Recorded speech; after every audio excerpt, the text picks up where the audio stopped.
अब सभी को जय मसीह। और आज हम पढ़ेंगे प्रेरितों के काम उसके 10 अध्याय उसकी 9 ऐसे पढ़ेंगे। पतरस का दर्शन। दूसरे दिन जब वह चलते चलते नगर के पास पहुंचा तो दोपहर के निकट पतरस छत पर चढ़कर प्रार्थना करने लगा और उसे भूख लगी और कुछ खाना चाहता था, परंतु वे तैयारी कर रहे थे। तब परमेश्वर का आत्मा उतरा और बेहोश हो गया। हालेलुया। हम प्रार्थना करें। धन्यवाद पिता परमेश्वर खुदा मेरे ईश्वर राजा प्यार प्रभु जी, आज के वचन के कलाम से पिता हम हर एक से बातें कर अपनी बुद्धि अपना ज्ञान अपनी समझ दे मेरे पिता। जितने देखने और सुनने वाले प्रभु जी आज के वचन के कलाम से पिता आशीषित होने पाए, उनकी जीवित आत्मा जाए उनको सिखाए समझाए मेरे पिता।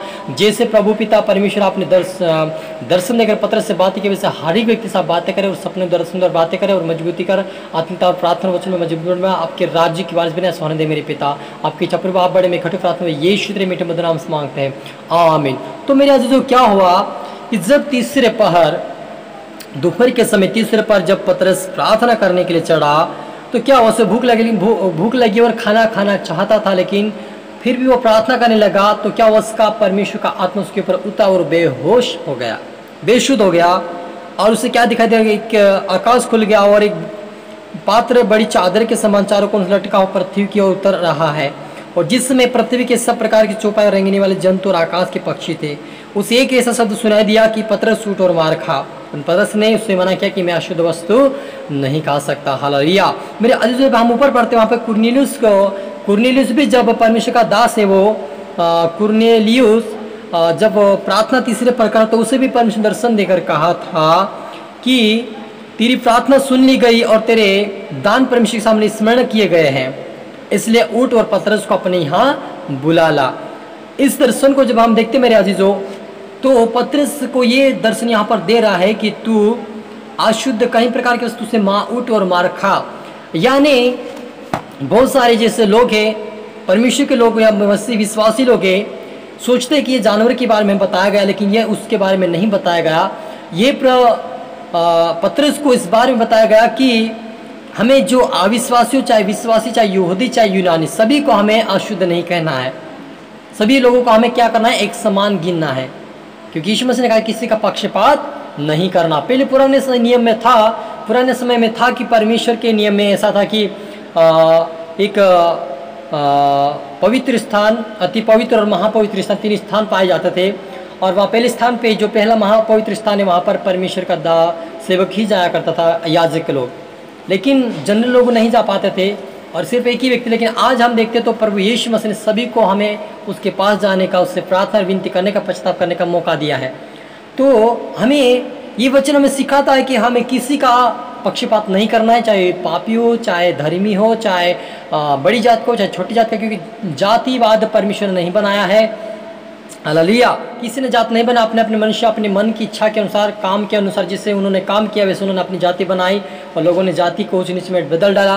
कि प्रभु यीशु मसीह कहता कि तुम ऊंच नीच का कोई भेदभाव तुम्हारे अंदर नहीं होना चाहिए, तुम्हारे अंदर किसी को अशुद्ध नहीं समझना, सभी को क्या करना पड़ेगा, एक समान हमें सोचना पड़ेगा।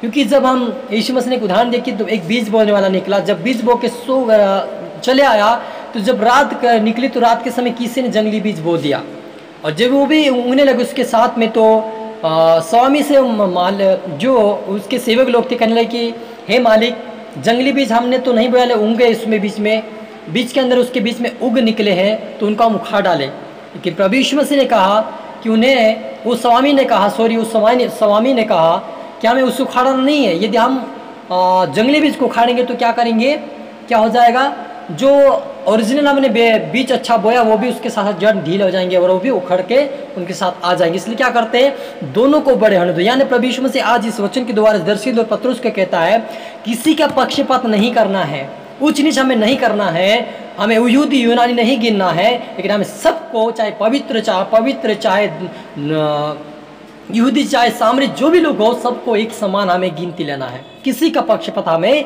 नहीं करना है। तो मेरे अजीजों, आज हमें ये इस वचन से सीख मिलता है कि हमें किसी को अपवित्र नहीं समझना है।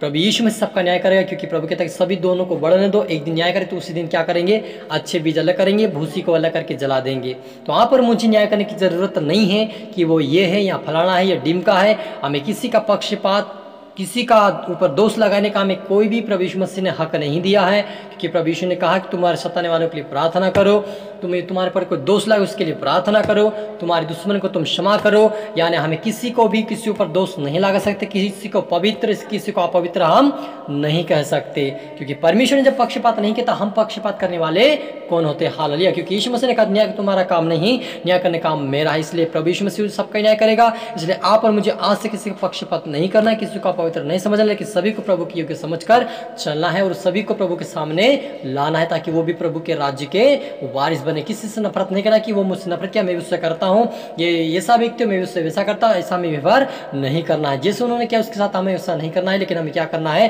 प्रभु यीशु मसीह के वचन के अनुसार उसके लिए प्रार्थना करना, ताकि वो भी नरक में के स्वर्ग राज्य के वारिस बन सके। हाल हम प्रार्थना करें। धन्यवाद पिता परमेश्वर खुदा मेरे ईश्वर राजा, प्रभु जी अपने पत्र से कहा कि इसे माँ और खा, लेकिन प्रभु कहा मैं अशुद्ध वस्तु को कभी नहीं खाए, लेकिन आपने उसके बारे में नहीं बताया था। आपने आज संसार में बहुत सारे जातिवाद में पड़े, कोई अपवित्र कोई पवित्र, अपने आप की बड़ाई कर रहे हैं। कोई लोग बोलता मैं पवित्र, कोई बोलता मैं पवित्र, कोई बोलता वो पापी वो दुश्मन। तो प्रभु कई प्रकार के लोगों के ऊपर जो पिता परमेश्वर आरोप लगा रहे, एक दूसरे के ऊपर पिता आरोप लगाना बंद करे पिता। ये इनके जीवन में अच्छे विचार अच्छी सोच जाए, आपके राज्य के वारिस बने, इनके तरह आत्मा काम करे प्रभु जी। आज से जातिवाद छोड़ नहीं पाए पिता, पवित्र और शुद्ध की बात ये इनके जीवन से दूर होने पाए पिता। आज से ये प्रार्थना बढ़े, वचन आपके राज्य वारिस बने, आश पे बरकत पाए, आपके चौथा से होने दे मेरे पिता। सभी तरह में ढाप ले पिता। आज से ये सभी प्रार्थना वचनों में मजबूत आपके राज्य के वारिस बने से प्रार्थना करते मेरे पिता। सभी जो आत्मा काम करे आज पे ब्लेस का है, ये प्रार्थना यीशु तेरे मीठे मधुर नाम से मांगते हैं, आमीन।